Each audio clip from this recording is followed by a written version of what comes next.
Sebenarnya setuju harga rokok naik ya, karena itu kayaknya itu tadi sih supaya anak-anak tuh nggak terbiasa ngerokok dari kecil kayak gitu, supaya mereka juga nggak bisa belinya gitu kan konsepnya. Itu sih. Saya nggak setuju sih kalau harga rokok naik karena mayoritas di Indonesia sendiri 80% rata-rata orang pasti ngerokok.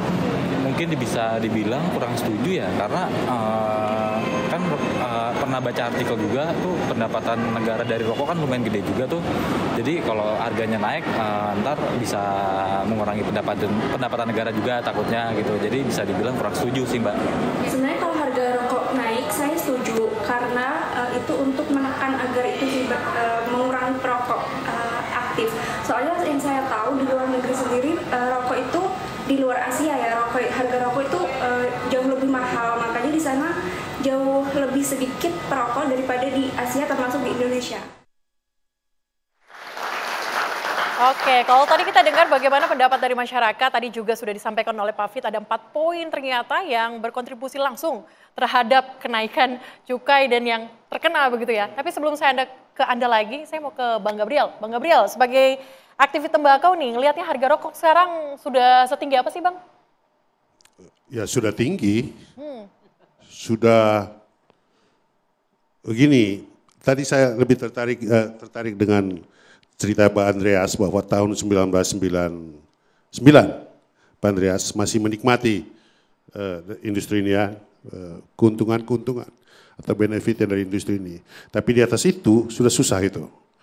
Nah, ini sebenarnya mau menceritakan bagaimana kebijakan di negara ini sebenarnya yang sangat dipengaruhi oleh agenda pengendalian tembakau global. Tahun 1998, Pak Andreas itu 1999, tahun 1998 itu Dr. Gro Harlem Brundtland itu menjadi Direktur Jenderal WHO. Dan dia mulai dengan agenda anti tembakau yang didukung oleh korporasi farmasi multinasional yang mempunyai kepentingan dengan produk-produk yang disebut NRT, jadi nicotine replacement therapy.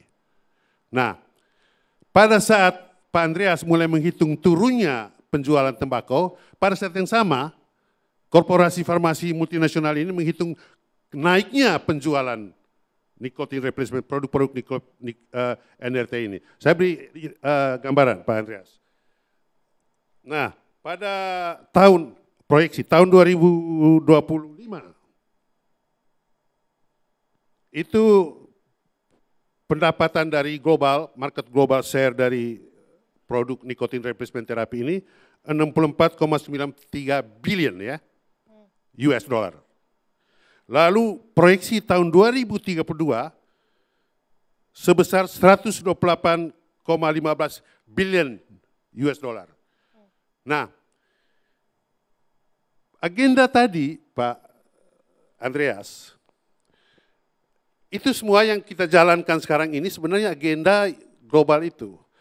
Dan dimulai dengan menghilangkan commercial freedom of speech dari industri Bapak, dari industri tembakau. Maka iklan pun dilarang, di TV dilarang. Kalau mau mematikan, kalau Pak Andreas seorang politik, cara mematikannya freedom of speech Bapak dimatikan. Sama, kalau mau mematikan ini industri, pertama, commercial freedom of speech-nya dimatikan. Maka tidak boleh iklan, tidak boleh segala macam. Nah, pada saat yang sama, kebijakan penaikan harga itu dilakukan. Untuk apa itu? Kalau untuk membuat orang berhenti merokok, saya kira tidak. Tapi responnya gimana? Respon dari perokok bagaimana? Seperti Anda, penikmat tembakau. Ya tentu. Nah, respon dari perokok ketika harga menaik, kemudian dia mencari alternatif. Seperti apa? Salah satunya yang ilegal tadi, sekarang yang harganya murah. Jadi ilegal itu beredar karena market juga tersedia. Kenapa market tersedia? Karena harga yang ada sekarang mahal. Kenapa mahal? Karena kebijakan-kebijakan pemerintah yang tidak mendukung. Padahal pemerintah membutuhkan uang dari situ, bukan? Itu masalahnya. Jadi saya sih selalu memberikan saran, kaji baik-baiklah. Kepentingan nasional kita itu di mana? Ya kan? Kalau masih punya kepentingan di tembakau dengan segala industrinya, ya harus support. Oke. Kita punya begini ya. Dulu ada seorang, saya lupa namanya ini, seorang disebut oleh Ratu Wilhelmina, dia disebut sebagai The Kretek Koning, Raja Kretek. Itu sebelum merdeka, Pak Andreas. Oke. Itu dulu yang mendukung kita merdeka. Nah, rokok kretek ini mestinya menjadi rokok nasional. Karena hanya ada di Indonesia dan unik, tidak ada di negara lain. Dan lahir dari, kalau saya mengutip pandangan dari Wes Rendra, ini merupakan produk kecerdasan budaya masyarakat Indonesia, rokok kretek ini. Kalau dari Bang Gabriel menggantinya dengan apa nih setelah rokok mahal? Saya sih masih merokok, ada rokok kretek yang kesukaan saya dari dulu ya. Oke. Masih. Belum yang ilegal, belum. Oke. Tapi mungkin suatu saat akan mencari itu ketika semua mahal. Karena harganya Kan? mahal. Iya, karena mahal. Oke. Jadi ilegal itu adalah akibat dari harga yang mahal. Harga Oke. yang mahal karena kebijakan yang membuat tidak mendukung. Itu sebenarnya. Oke, saya akan ke Pak Ilham. Pak Ilham, ini Anda Ya. linting dewe gitu ya, ting W gitu ya. Ya. Itu dari kapan, Pak? Sejak lama-lama saya transisi sama seperti yang tadi disampaikan ya. Jadi selama masih bisa mencari yang bermerek, maksudnya lisensi warung atau toko ya, saya usahakan terus mencari hunting selalu yang lagi ini murah. Ternyata yang murah nggak bisa saya sebut produknya ya. 7.000 ada tuh rokok, isinya 16 malah. Lama-lama tiba-tiba naik sehingga sampai saat terakhir kemarin saya dengar lagi 21, sekarang entah berapa ya. Dan karena keterpaksaan kita pindah ke Tingway itu. Tingway dari mulai yang gampang dengan Samsu, ternyata dilihat lagi ada Mile, ada Nibal gitu kalau nyebut produk. Nah akhirnya ternyata yang selama ini rokok yang saya pingin ini yang sekarang harganya di 50.000, turun-temurun jalan jajak kemana-mana kan. Ada di situ, tinggal mencari campurannya yang bukan bikin nyegrak gitu kan. Ada juga, ternyata dengan hanya kita mengeluarkan duit jauh di bawah itu kita bisa menghisap lagi rokok yang beraroma dan cipta rasa seperti itu. Berapa sih Pak harganya? Kalau Ya, Tingway kira-kira harganya berapa? Tingway banyak variannya, jadi dari mulai harga yang 5.000 juga ada, gitu. Ngeluarin yang saya bilang rokok seharga 50.000, tapi itu kelas minim banget ya. Yang di premiumnya di kisaran harga 22, tetap kan masih jauh dari harga toko kan, gitu. Berarti udah berapa lama nih Tingway? Waduh, buset, udah mungkin 20 tahunan kali saya. 20 tahun Pak? Iya. Oh berarti semenjak harga mulai naik sudah Tingway? Iya, pertama kali mencicipi dulu, gitu kan. Oh, lama berharap Pak, simple kantong aja dulu yang diusahakan gitu kan. Iya, nggak keluarin duit modal gede kan. Tetap aja penting istilah kata, yang penting mulut gue berasap gitu kasarnya kan. Iya. Iya kan, ada orang bilang kan gini, kalau habis makan nggak ngerokok namanya kayak seperti nggak cebok gitu kan. Itu. Tapi Pak Rasanya, Ilham, tapi pernah nyobain rokok ilegal nggak yang namanya diplesetin gitu, pernah? ada tadi kesimpulan saya sempat bahas juga seperti saya boleh nggak menyebut nama? Jangan, nggak usah sebutin Tidak ya. merek. Ya. Ya intinya dia diplesetin, hanya penambahan huruf I-nya doang. Oke. Nah, Itu harganya jauh lebih murah? ya lebih murah gitu. Setengah harga atau berapa nih Pak? Iya, mungkin hampir setengah harga kurang kali. Oke, tapi yang ilegal tuh banyak Pak. Maksudnya gampang Banyak nyarinya. banget, udah nggak kehitung kali. Berarti sama rasanya Pak? Kalau yang Hampir ilegal? sih, kalau ngarepin kesempurnaan udah pasti nggak mungkin ya. Setidak-tidaknya kan menyerupai ya gitu. Oh. Oke, baik. Pak Andreas, dikomentari Pak, ini gimana nih rokok ilegal udah banyak, kemudian ada yang Tingway juga. Iya Mbak, jadi memang benar efek dari kenaikan cukai yang begitu tinggi itu memang terasa. Jadi ada yang berpindah ke SKT, ada yang sampai SKT pun tidak kuat beli, ya Tingway, linting dewe. Ya. Dan itu sebetulnya di Jawa itu biasa.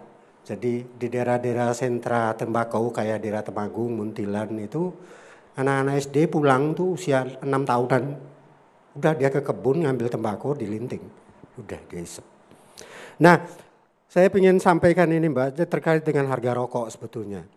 Nah di kalangan pekerja rokok kita bilang gini, industri rokok ini kayak BUMN swasta. Badan usaha milik negara tapi kok swasta. Oke.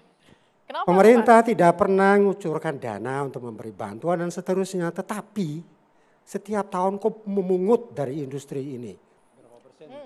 Nah kalau rokok SKM sekarang rata-rata di atas 73%.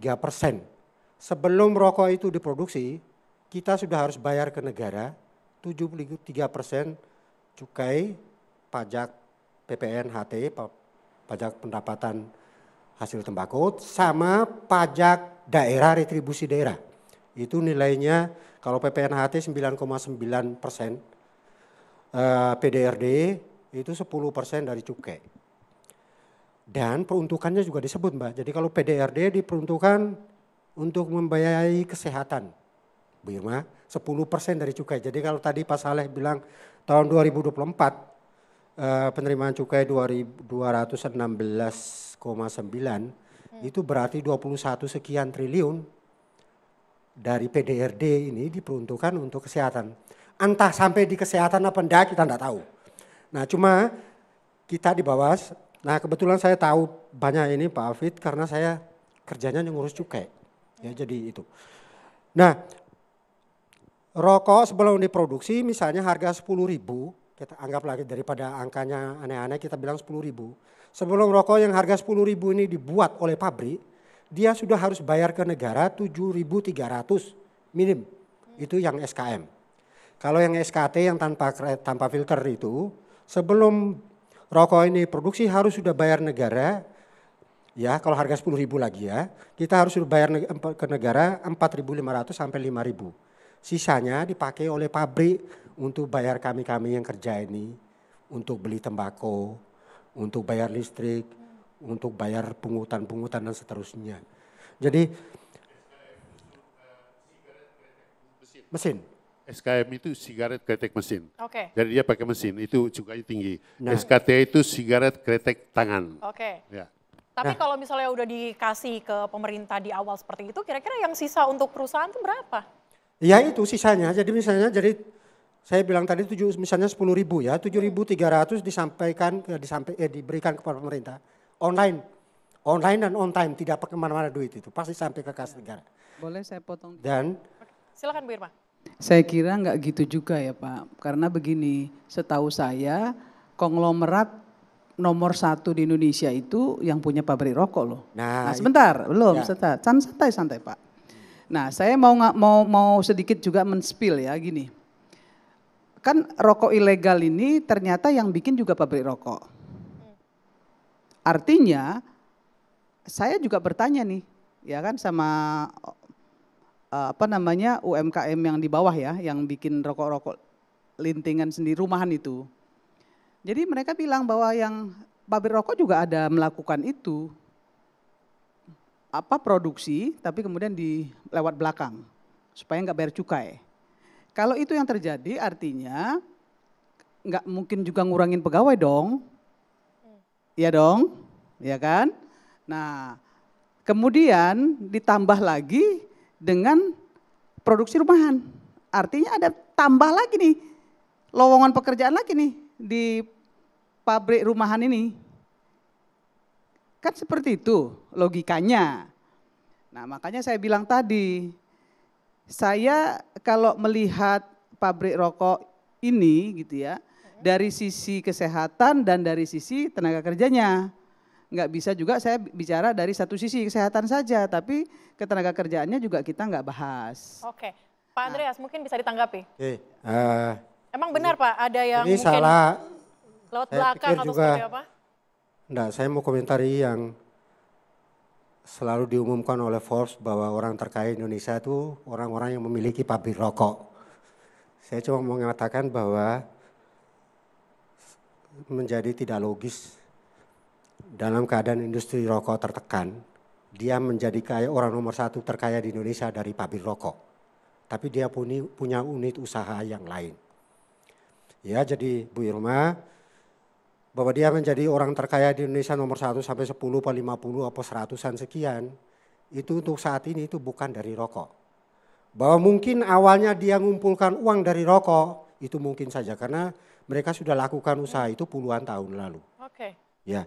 Nah, terkait dengan ada yang misalnya ini industrinya ini buka usaha rumahan, Bu Irma. Usaha rumahan itu paling kita tentang sebagai serikat pekerja. Kenapa? Karena bayarnya dia itu tidak sesuai ketentuan tenaga kerja dan upah. Pekerja di industri rokok itu pada umumnya orangnya nerimo tahu ya Bu Rima. Jadi ya mau diapakan ya enggak apa-apa. Yang penting saya dapat. Jadi misalnya yang resmi kita dibayar misalnya dia produksi 1.000 dapat 40.000 misalnya. Yang rumahan ini. Saya paham Pak, tapi saya mau tanya begini Pak. Sampai hari ini gudang garam yang kita permasalahkan hari ini, itu memang ada PHK apa enggak? Itu aja pertanyaannya dulu. Nah, kan kita ngomongin ini nih hari ini. Kalau ternyata, mohon maaf ya, dari 30.000 pekerja gudang garam, misalnya ada PHK massal. 5.000 seperti Sritek atau 10.000 gitu. Oke, saya akan mengatakan bahwa wah ini pengaruhnya besar banget nih gitu. Makanya saya masih bertanya-tanya dengan Bapak tadi, ya kan? Rokok ilegal itu kan mohon maaf saya juga mendapatkan informasi bahwa rokok ilegal itu enggak hanya yang tengwe ya, enggak hanya yang produksi rumahan, tapi ada juga yang diproduksi oleh pabrik rokok dan dijual lewat belakang. Nah, kalau itu yang terjadi juga artinya kan pekerja yang di pabrik rokok ini enggak berkurang. Oke, baik. Nah, ini poin saya gitu. Baik. Makanya tadi saya tanya, apa benar sekarang ini gudang garam mem-PHK masalah pekerjanya? Oke, nanti kita lanjutkan lagi ya, Bu Irma dan juga narasumber lainnya. Kalau soal apa namanya, kita harus menjaga jangan sampai ada PHK, jangan sampai ada yang dirumahkan dan lain sebagainya, saya sepakat Pak. Sangat sepakat, nggak boleh ada itu Pak. Baik. Ya dengan yang terjadi kemarin. Baik, tapi jadi pertanyaan kita adalah bagaimana kemudian industri tembakau ini bisa terus maju ke depan? Usai jeda tetap bersama kami.